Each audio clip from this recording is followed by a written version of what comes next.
Hello there. The cinema courtroom is now in session.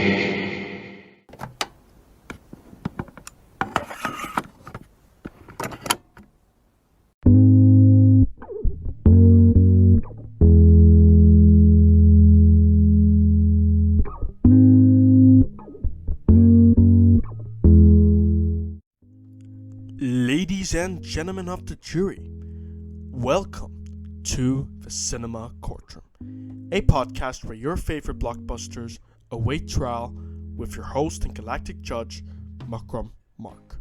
Also, it's a perfect way to finish the end of this month. I hope that your October is going to be splendid. Do not forget to like and subscribe on whatever streaming platform that you're listening to, whether it be Spotify or the Cinema Courtroom YouTube channel, because every click on the icon counts. Don't forget to ring the notification bell so its chimes can be heard all around the world and beyond the galaxies. Share this podcast with your friends, family, cat, dog, pigeon, whomever. Now, without further ado, let us begin with our review topic: Rogue One, a Star Wars story. Star Wars Rogue One had a very interesting theatrical slot. It got distributed into theaters a year after Force Awakens and was meant to serve as an appetizer before Star Wars The Last Jedi, which was going to come out the year after.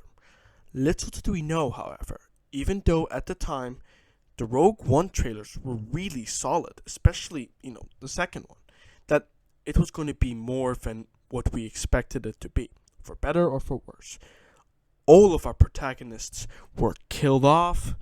This movie illustrated the dark side of the rebellion, and that the foundation of it has been built by the blood of its opponents, which is what makes Cassian Andor a compelling character to begin with in the movie. Gerrera and Cassian Andor are examples of the reality that the rebels aren't completely good, and when Andor is about to kill Jyn Erso's father, which he may as well have done, Andor says something that is really long-standing with the message of Rogue One. Suddenly the rebellion is real for you? Some of us live it. I've been in this fight since I was 6 years old. I'm not going to quote his full speech since I want to get to reviewing Rogue One as soon as possible. But before I review Rogue One, I just want to quickly tell you what this review for Rogue One is going to be based on. How wide the scope of the movie is, how persuasive characters like Cassian Andor, Jyn Erso are to the audience viewing this movie, how much plot quality that the plot contains for Rogue One, and more importantly, the soundtrack for the movie. Now, in case you're wondering why the soundtrack for a movie like Rogue One is essential, I think that it is important to understand that the soundtrack of every Star Wars project conveys the mythical aspect of Star Wars, and in a way, it distinguishes movies that belong in the Star Wars Skywalker film saga between what Star Wars movies don't belong in the Skywalker film saga. Whether or not Rogue One is brilliant, mediocre, average, or whatever is actually dependent on if the audience is convinced, just through hearing the score, that either this is a film about pure space rebellion or something else. If the Force isn't at all present in Rogue One, Darth Vader doesn't count, by the way. Just wanted to, mention that before you comment that, but Darth Vader used the Force, he doesn't count. Regardless, it wouldn't make sense to hear Force music in Rogue One. Anyways, let us begin with how wide the scope is for Rogue One, firstly and foremost. To put it plainly, I think that Rogue One has a grand scope. Rogue One, a Star Wars story, emphasizes some huge stakes. There is a scene in the movie where the rebellion is just about to give up because they've been, cornered, and Jyn Erso attempts to convince the rebellion to carry on, because if they're the closest group to toppling the Empire, which, many in the galaxy have failed, and they've, given up on the prospect of, rebelling, who else is going to do it? In Rogue One, a Star Wars story, we actually get to see how intimidating the Empire is compared to other Star Wars movies. And in a way, that's a good yet unusual thing to experience when you, as the average moviegoer, are immersed into this movie that great of a size, because it is a prequel. We know what happened. The rebellion wins, and many of us are aware of the fact that the Empire and Death Star have been destroyed in the Skywalker saga. Multiple of them, in fact. Yet, Rogue One brilliantly tells the story. A behind-the-scenes perspective, if you will, of how they, the rebellion, had acquired the plans which had assisted the rebellion in New Hope. Now, one might argue that this story didn't have to be told, and I might have agreed with the sentiment if the scope for this movie wasn't large and wasn't that intense. Luckily enough, Rogue One's grand scope makes this story a theatrical and enjoyable experience, and of course has us rooting for the rebellion while still acknowledging its faults.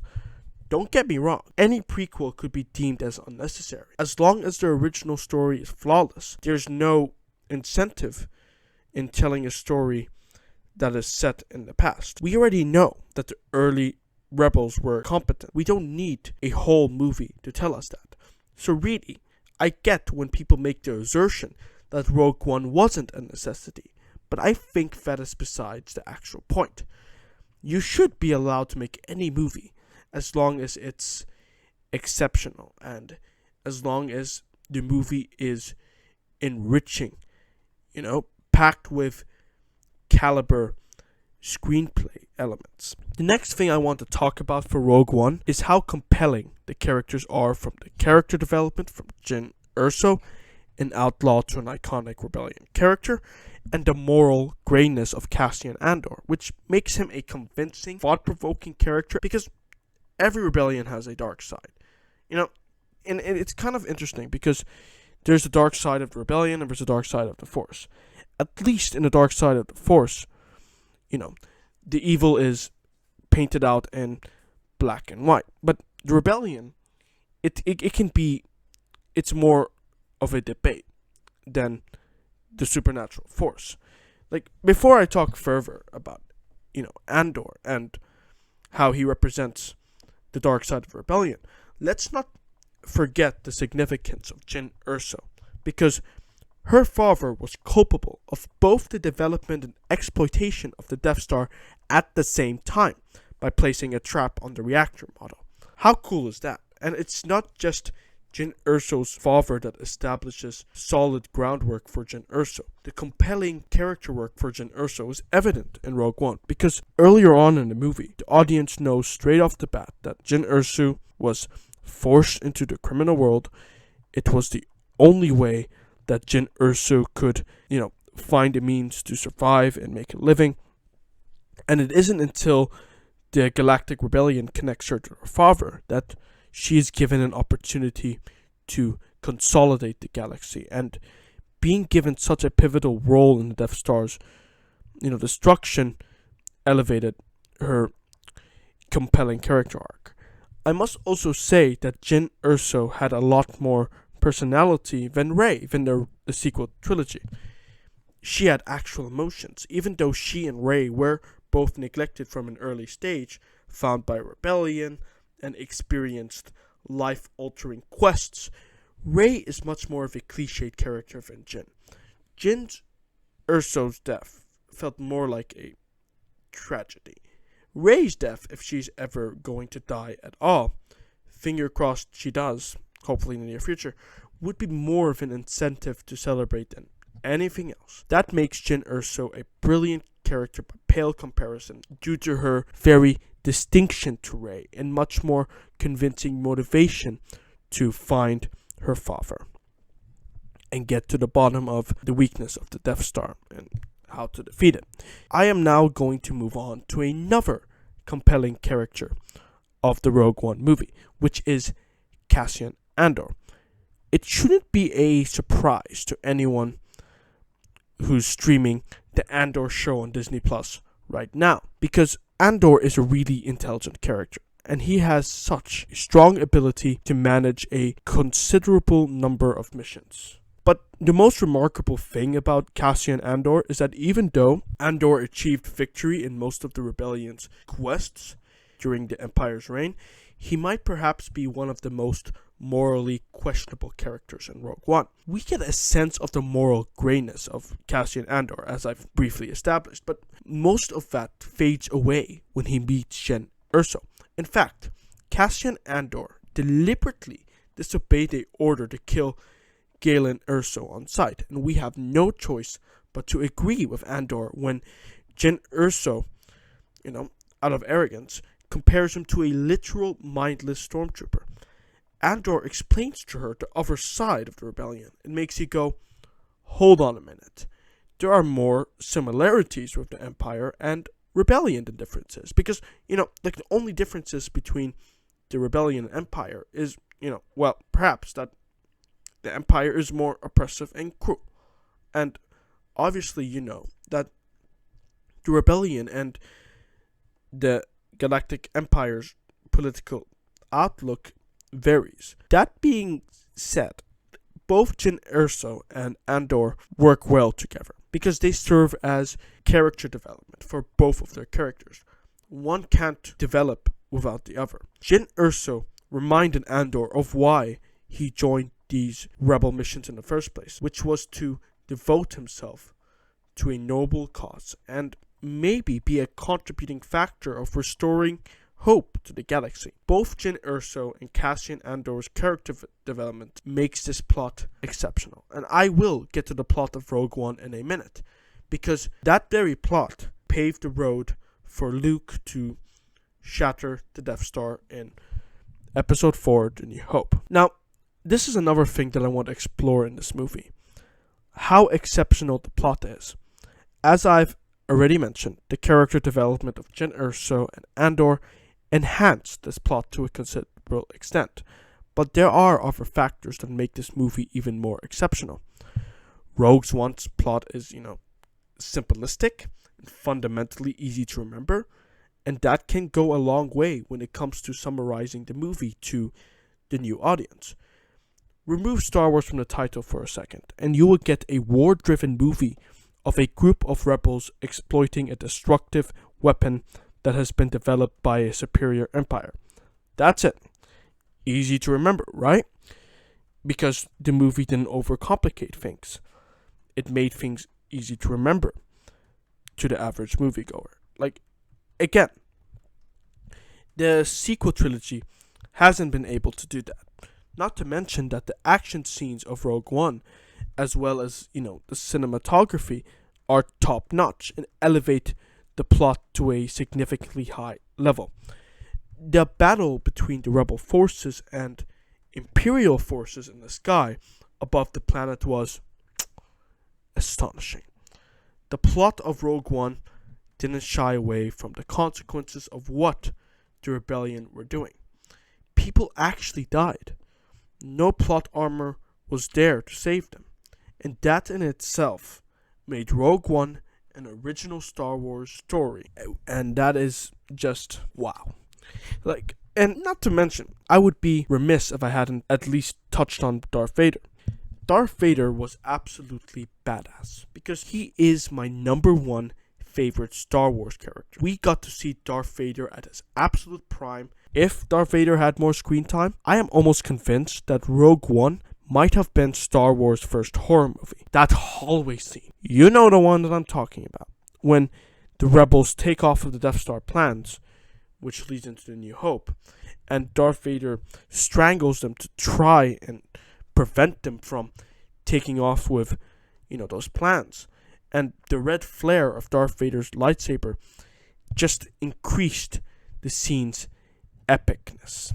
Now, you might be thinking, Rogue One has a grand scope, compelling characters, exceptional plot.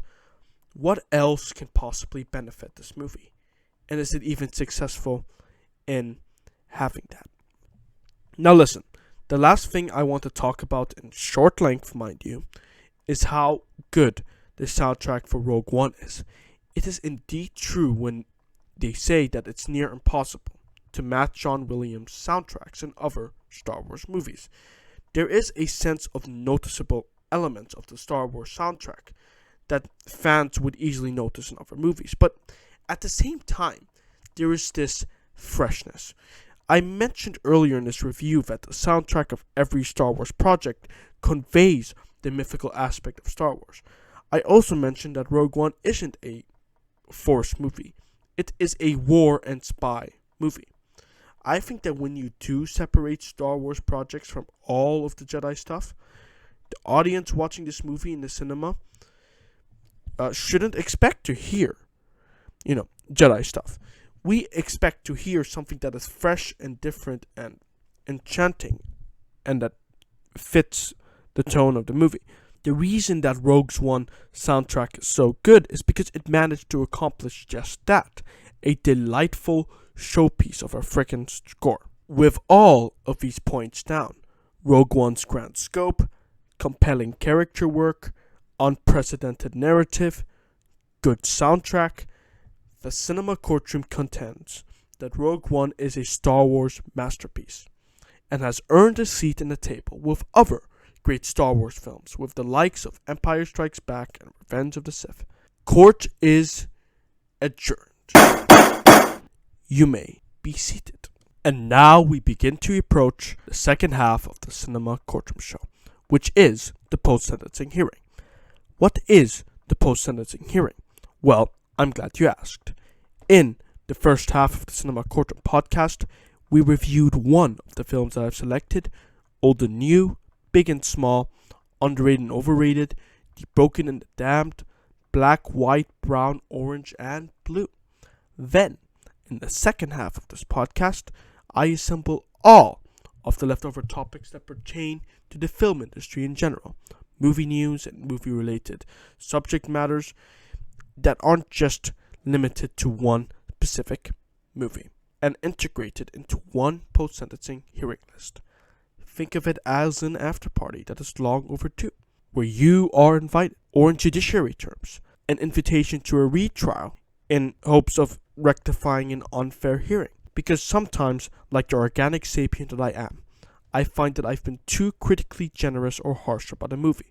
So the majority of the time, if not all the time, my opinions do change after a rewatch or two of the movie, which means I am compelled to review that movie again in a post-sentencing hearing. If you listen this far into the podcast, then I salute you for sticking around to the second half of the Cinema Courtroom show. If you enjoy what you've heard in the first half of the Cinema Courtroom and what I have to say now, if you haven't done so already, I would very much appreciate it if you give this podcast a reshare and like this podcast by clicking the thumbs up or heart icon on whatever platform that you're listening on, Spotify or the Cinema Courtroom YouTube channel. This way, you will be supporting the Cinema Courtroom, as well as its future episodes, installments, and assets. That being said, I salute you in advance for your generous engagement and support, and I hope you continue to join us in the ride to success. In this hearing, we are going to cover the following: Disney removing Star Wars Rogue Squadron from its release schedule, the possibility of a Mandalorian movie, and finally, to finish off the post-sentencing hearing, the early reactions for Amsterdam. Enjoy. D.B. Cooper, the Lindbergh Baby, Anastasia Romanoff, Emilia Earhart, Ambrose Bierce, Jimmy Hoffa, Frank Morris and John and Clarence Anglin, Will Byers and Hawkins in the first season of Stranger Things. Ladies and gentlemen of the jury, there have been countless disappearance cases when it pertains to Star Wars films. There's never been a bigger disappearance than the disappearance of Star Wars cinema. Newsflash, ladies and gentlemen. Where oh where has Star Wars cinema wandered off to?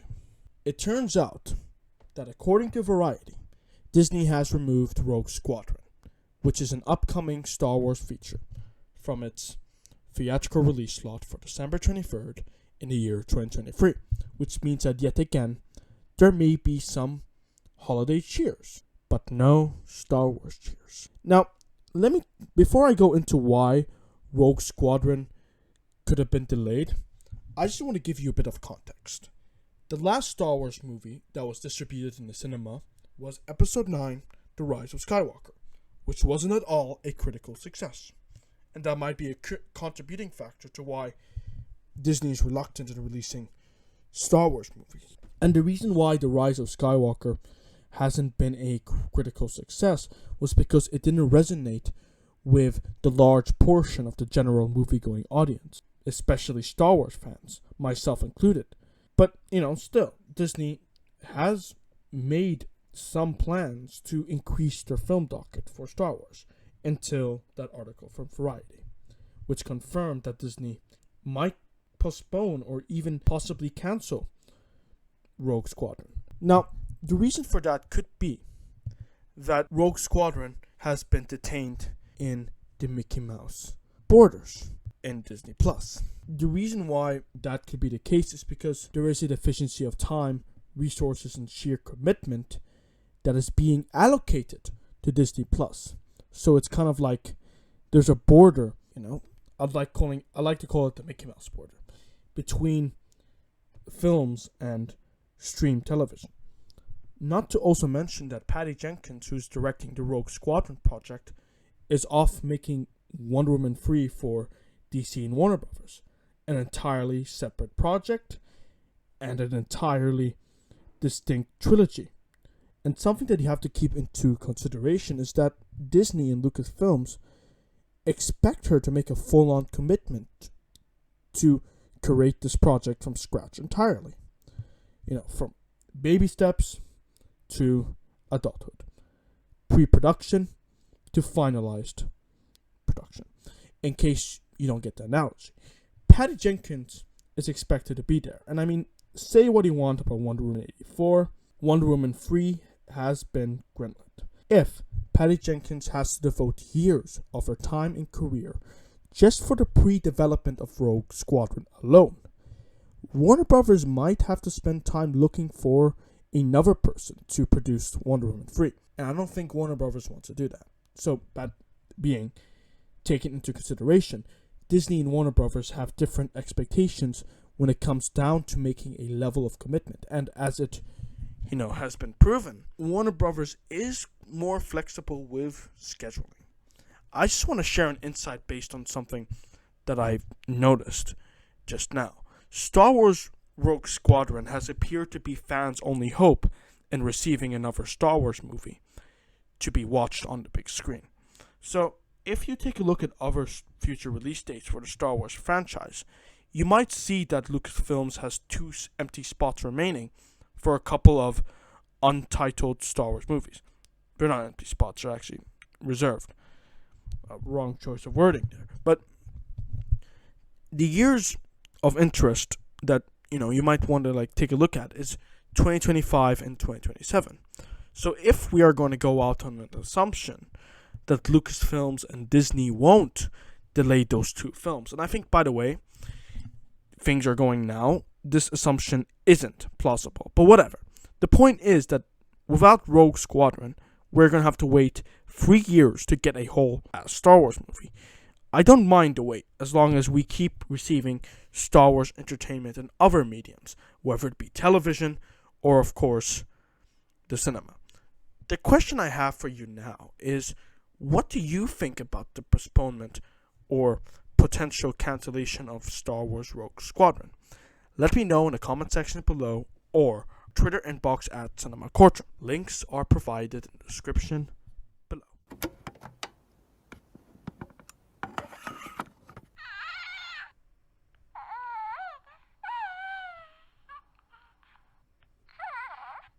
I am holding Grogu, and he doesn't really like it when I call him a toy, but I consider Grogu to be my little green companion on my desk while I edit and record my podcasts. And I also, most of the time I do consult him about my show notes. So, before I begin, Grogu, do you approve of what I'm about to say? Okay then. Well, if this is your first time tuning into this... Shut up. If this is your first time tuning into the Cinema Courtroom show, you know that I don't cover anything to do with television here. I do, however, cover matters that pertain in any shape or form to the cinema industry, which is why I can't be more eager to share with you a possibility of there being a Mandalorian movie. Now, of course, this is something that's not been greenlit officially, and it's not even in development, and it might not even happen. Perhaps Disney has other plans. Don't get me started. However, it turns out so many people want to see the Mandalorian television series. You know, they want to see it have a full-length Star Wars Mandalorian movie to see in the cinema. Do you think that this is nothing more than a misguided dream? Well, I did at first, until I tried telling Pedro Pascal that. In an interview with Fandango asked Pedro Pascal about the possibility of a Mandalorian movie to finish off the television series, while the director, who was also being interviewed, said that that's something I don't know about. Pedro Pascal chimes in and goes, yes, he wants to. Looks like Grogu's happy that Papa Mando is going to be seen in the theaters. Very possibly. Aren't you, Grogu? In case you're wondering why I don't have a special guest for this podcast segment, that's because Grogu has been booked for this episode instead. Sorry, not sorry, whatever. That's right, Grogu. So anyway, I think that a Mandalorian movie is dependent on one pivotal factor. And again, I will not go into depth in the realm of television, but it's important to note how many people, especially Star Wars fans, stream The Mandalorian on Disney+.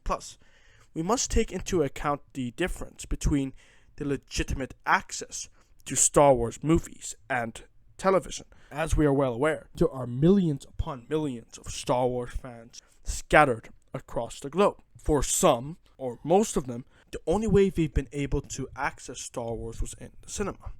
What if, for whatever reason, they're not able to get a VPN and access Disney+?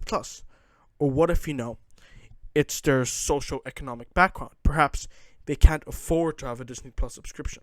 Because believe it or not, getting a ticket to watch a movie is a lot cheaper than getting a monthly charge on a subscription for a streaming platform, whether it be Netflix, Amazon Prime, or Disney Plus. So could there perhaps be a grim chance that Lucasfilm will have a narrower market share when it goes down to ticket sales if the Mandalorian movie were to be a thing? Because who would buy tickets to a movie that pertains to a show that no one has watched? Maybe some people would like to watch a movie on Star Trek even though they haven't watched the show. But what if there's like an exception with some people who just don't want to feel alienated while going into the theater? Because again, they're taking in economic cost when they buy the ticket. So it's like they want to spend money on something that they know they'll understand and enjoy, which makes a whole lot of sense if you think about it. Because, after all, let's say that one Star Wars fan in some country in the Middle East or anywhere else might not have Disney Plus, and then they'll end up missing out on the Mandalorian television series, as I've just established. Wouldn't that then lead to them feeling alienated when the actual movie comes out?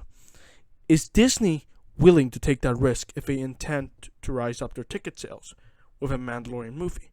Who knows? They might, but that's just my single perspective. I now want to hear your perspectives and any other insights that you might possess in the comment section below, or shoot a message in our Twitter inbox at Cinema Courtroom about what you think of a potential Mandalorian film. Say bye, Grogu. Where is my eye, Harold? Right here. Yes. I never expected two decorated soldiers to get knocked out at my own home. No, just one, sir. Oh, that's right, Mr. Woodman. You were too fast for Carlton. I was. They started talking to Valerie, and she's not well, and please, darling girl, stop crying. It's only natural for her to cry. Maybe she just found out her friend is dead. We couldn't keep it from her for forever. I'm not so ill that I can't talk to people.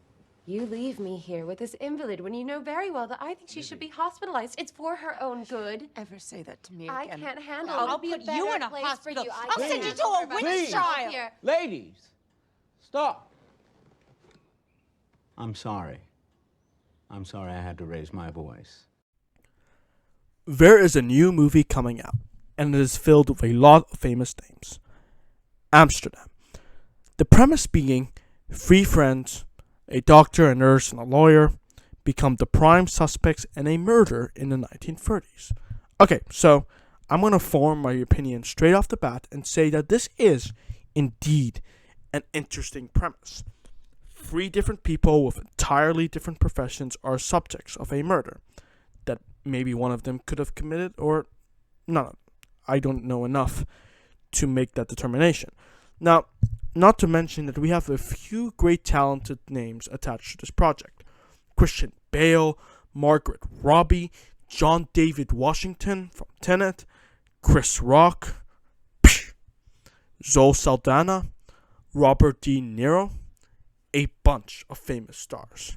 Okay, so Amsterdam had held some early screenings, which generated some early reactions online that I'm going to read right here in the segment of the Cinema Courtroom show. Most of them, it appears to be not very positive. George Elwood from the news outlet Playlist reviews Amsterdam as a big ol' mess. Unfortunately, David O. Russell's Amsterdam is a big ol' mess. Tone and editing are his most jarring since Huckabee's. Ouch. When it has something to say in the third act, it's way too late. Robbie and Bale are the best perfs. As for Taylor Swift, at least she'll get a meme out of it. Oh boy, that sounds juicy. And then we have Zoe Ross Bryant from We Live Entertainment saying that Amsterdam is a massive misfire. The central mystery is needlessly convoluted. Zoe Rose Bryant also mentions that the pacing is poor, inconsistent acting, and it's only intermittently amusing. If that, Christian Bale and Margaret Robbie make it out unscathed. Robert De Niro and Anna Taylor-Joy deliver too. Based on George Elwood's and Zoe Ross's reaction, there seems to be a consensus that Robert De Niro delivers in his performances and is the absolute highlight of the movie. Now, obviously, I cannot make a judgment because Amsterdam hasn't been released to the general public yet. But what I can gather, based on those early reactions for the most part about Amsterdam, is that it's a colossal failure, even though it does include a very positive reaction, if you'd ask me. If you add it all up, the negative reviews seem to outweigh the positive, you know? Like, I was reading those negative reactions for the Amsterdam movie, and I thought to myself, surely there must have been at least one positive reaction. And that came from Nikki Fowler. Amsterdam is a rich plus quirky, expertly woven thrill ride. It's cinematically beautiful. Plus, an intricate tale on love, life plus loyalty. Christian Bale, Margaret Robbie, John David Washington, Anya Taylor-Joy, Taylor Swift, Zoe Saldana, Rami Malek, plus Robert De Niro shine. Hashtag Amsterdam movie. And there is another positive review from Brandon Norwood, who tweeted, Amsterdam is a funny crime mystery. A bit too long, but Christian Bale, John David Washington, and Margaret Robbie elevate the material. A real crowd pleaser best seen with a full audience. Now, there is another reaction that is somewhat mixed. Jeffson tweeted, Hashtag Amsterdam has fun scenes, but it's deeply confused about the kind of film it wants to be. The tone alternates between Wes Anderson and serious spycraft, and great performances have difficulty consolidating it. How do you land a performance in a film that can't decide its genre? And I'm going to stop right there. But a review like that tips the scales of the Amsterdam movie to judgment. It turns out that Amsterdam hasn't been having a good time with the critics. I'll tell you what. I want to watch this movie and tell you my thoughts on it on the Cinema Courtroom show. What I am expecting from Amsterdam is rather simple. While it does appear to be capitalizing on a bunch of famous names, which could potentially lead to disaster or good chemistry altogether, I just want it to be well written and engaging. This movie is set in an interesting piece of US history based on what I've seen from the trailers, and I'm not gonna lie to you, this just has me interested in Amsterdam even more. Now, the question is, what do you think about the mixed reception of Amsterdam? Do you think it is still worth the watch? Whatever you think about the early reactions of Amsterdam, let me know in the comment sections or on our Twitter inbox at Cinema Courtroom. We have now, at long last, reached the end of this podcast. Thank you for tuning in to the Cinema Courtroom show, where we critiqued movies. I had a lot of fun doing this podcast, so make sure to subscribe if you A, enjoyed episode 12 of the Cinema Courtroom, and B, if you want to continue to receive weekly uploads of the Cinema Courtroom podcast. I hope to see you guys again in the next episode, where we're going to talk about, yet again, as per usual, another movie. As for what movie it's going to be, find out what that movie is when the next and 13th episode of the Cinema Courtroom show launches this coming Tuesday on the YouTube and Spotify platform. Thank you once again for listening to the end. I am your Galactic Judge, Bucker Mark, and I hope you have a spectacular day. And also, have a splendid October.